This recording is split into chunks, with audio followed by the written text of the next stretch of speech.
ஏழு குதிரை வாஸ்து படம் பெரும்பாலும் கடைகளிலும் வீடுகளிலும் வச்சிருப்பாங்க. இந்த வாஸ்து குதிரை படத்தின் பின்னால் இருக்கும் அற்புதமான விஷயம் என்ன? இதை எந்த திசையில் வைக்கலாம், வைக்க கூடாதுன்னு பார்க்கலாம். உங்களுக்கு வாஸ்து மீது அதிகமான நம்பிக்கை இருந்துச்சுன்னா நீங்க இந்த வாஸ்து குதிரை படத்தை வீட்டிலையும் தொழில் செய்யும் இடங்கள்லயும் வைக்கலாம். இந்த இடத்துல நீங்க வச்சிருக்கீங்கன்னா இந்த குதிரைகள் நவகிரகங்களில் 2 கிரகங்களை குறிக்கும். முதல் சூரியன், மற்றொன்று சுக்கிரன்.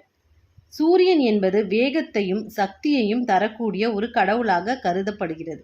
சுக்கிரன் என்பது கல்வி, செல்வம், திருமணம், சுபயோகம், வாழ்க்கையை தரக்கூடிய கடவுளாக கருதப்படுகிறது. இந்த வாஸ்து படம் வீட்டில் வைப்பதன் மூலம் ஐஸ்வர்யம், செல்வம் மற்றும் திருமண தடை இருந்தால் நீங்கும். இது போன்ற நல்ல விஷயங்கள் நடைபெறும். சூரிய பகவானின் அம்சம் பெற்ற இந்த வாஸ்து படம் வீட்டில் இருப்பதால் தீய சக்திகள் எதுவும் வீட்டில் நுழையாது. நீங்கள் அந்த வாஸ்து படம் வாங்கும் போதே அந்த 7 குதிரையும் ஒரே திசையை நோக்கி ஓடுகிறதா என்பதை பார்த்து வாங்குங்கள். இந்த மாதிரியான வாஸ்து படத்துக்கு தான் ரொம்ப ரொம்ப சக்தி அதிகம்.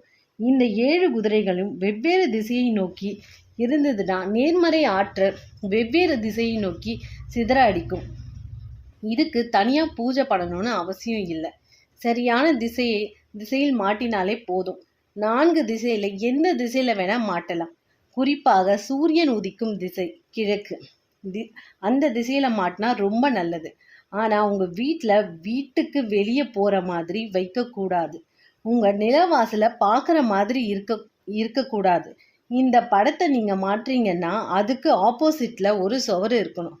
அந்த 7 குதிரையின் சக்தி உங்கள் வீட்டில் சுற்றிக்கிட்டே இருக்கணும்.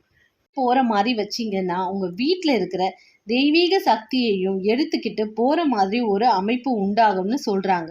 இந்த 7 குதிரை ஏன் வீட்டில் மாட்டுறாங்கன்னா 7 குதிரை பூட்டின வண்டி எவ்வளவு வேகமாக போகுமோ அவ்வளவு வேகமாக நம்ம வீட்டிற்குள் அதிர்ஷ்டம், நேர்மறை ஆற்றல், செல்வம், எல்லா நல்ல விஷயங்களும் வீட்டுக்கு வந்து சேரும். நன்றி, வணக்கம்.